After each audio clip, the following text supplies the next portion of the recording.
Hi hello welcome to my channel. ಇದು ಸಂಕ್ರಾಂತಿ ದಿನ. ಎಲ್ಲರಿಗೂ ಹ್ಯಾಪಿ ಸಂಕ್ರಾಂತಿ. ಸಂಕ್ರಾಂತಿಗೆ ಇರೋದು ಸ್ಪೆಷಲ್ ಸ್ವೀಟ್ ಪೊಂಗಲ್. ನಾನು ಸ್ನಾನ ಮಾಡಿಬಿಟ್ಟು ಮೊದಲಿಗೆ ಪೊಂಗಲ್ ಮಾಡೋಕ್ಕೆ ರೆಡಿ ಮಾಡಿಕೊಂಡೆ. ಅಂದರೆ ಅದು ಅಕ್ಕಿ ಹಾಕಿ ಅದನ್ನು ಬೇಯೋಕ್ಕಿಟ್ಟೆ. ಜಾಸ್ತಿ ಏನು ಮಾಡ್ತಿಲ್ಲ, ಸ್ವಲ್ಪ ಮಾಡ್ತಾಯಿದ್ದೀನಿ. ದೇವ್ರಿಗೆ ಕೂಡ ನೈವೇದ್ಯಕ್ಕೆ ಇಡಬೇಕು ಅಂತ ಸ್ವಲ್ಪ ಅಕ್ಕಿ ಹಾಕ್ಕೊಂಡು ಅದಕ್ಕೆ ನೀರಿಟ್ಟು ಬೇಯೋಕ್ಕಿಟ್ಟಿದ್ದೀನಿ. ಇನ್ನು ಅದು ಬೇಯೋಷ್ಟೊತ್ತಿಗೆ ನಾನು ಪೂಜೆಗೆಲ್ಲ ರೆಡಿ ಮಾಡ್ಕೊಳ್ಳೋಣ ಅಂತ ಅಂದ್ಕೊಂಡೆ. ಹಾಗಾಗಿ ದೇವರಿಗೆ ಎಲ್ಲ ರೆಡಿ ಮಾಡ್ತಾ ಇದ್ದೆ. ಪೂಜೆಗೆ ದೀಪಕ್ಕೆ ಎಣ್ಣೆ ಹಾಕಿ ಆಮೇಲೆ ದೇವರಿಗೆಲ್ಲ ಹೂವು ಎಲ್ಲ ಇಟ್ಬಿಟ್ಟು ಆಮೇಲೆ ಫ್ರೂಟ್ಸ್ ಎಲ್ಲ ಪೂಜೆಗೆ ಇಟ್ಟೆ. ಪೂಜೆಗೆ ಕೂಡ ಎಲ್ಲ ರೆಡಿ ಮಾಡಿಕೊಂಡೆ. ಇನ್ನೂ ರಂಗೋಲಿ ಹಾಕೋಕ್ಕಿತ್ತು.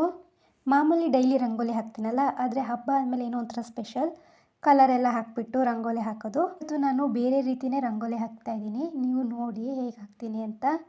ಇವತ್ತು ಸಂಕ್ರಾಂತಿ ಅಲ್ವಾ, ಅದಕ್ಕೆ ಈ ಥರ ಹಾಕ್ತಾಯಿದ್ದೀನಿ. ಆಮೇಲೆ ಕಲರ್ ಕೂಡ ಹಾಕಿದ್ದೀನಿ ಚೆನ್ನಾಗಿ ಕಾಣಿಸ್ಲಿ ಅಂತ. ಈ ಹಬ್ಬಕ್ಕಿರೋದು ಮೇನ್ ಕಡಲೆಕಾಯಿ, ಗೆಣಸು, ಕಬ್ಬು, ಅವರೆಕಾಯಿ, ಈ ಥರನೇ ಎಳ್ಳು ಬೆಲ್ಲ ಎಲ್ಲ. ನಮಗೆ ಈ ಸಲ ಕಡಲೆಕಾಯಿ ಹಾಗೇ ಕಬ್ಬು ಮಿಸ್ ಆಗಿದೆ, ಸಿಗಲಿಲ್ಲ. ಹಾಗಾಗಿ ಅದಿಲ್ಲ ಈ ಸಲ. ಇನ್ನು ಸ್ವೀಟ್ ಪೊಂಗಲ್ನ ಕೆಲವರು ಕಡಲೆಬೇಳೆ, ಮೂಂಗ್ ದಾಲ್ ಇದನ್ನೆಲ್ಲ ಹಾಕಿ ಮಾಡ್ತೀರಾ. ಬೇರೆ ಥರನೂ ಮಾಡ್ತಾರೆ, ಬಟ್ ನಾವು ಅದನ್ನೇನೂ ಹಾಕ್ತಿಲ್ಲ. ಸಿಂಪಲ್ಲಾಗಿ ಮಾಡ್ತಾಯಿದ್ದೀನಿ.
ರಂಗೋಲಿ ಎಲ್ಲ ಹಾಕ್ತೆ, ಅದಕ್ಕೆ ಕಲರ್ ಕೂಡ ಹಾಕಿದ್ದೀನಿ. ರಂಗೋಲಿ ಹೇಗಾಗಿದೆ ಅಂತ ಕಮೆಂಟ್ ಮಾಡಿ.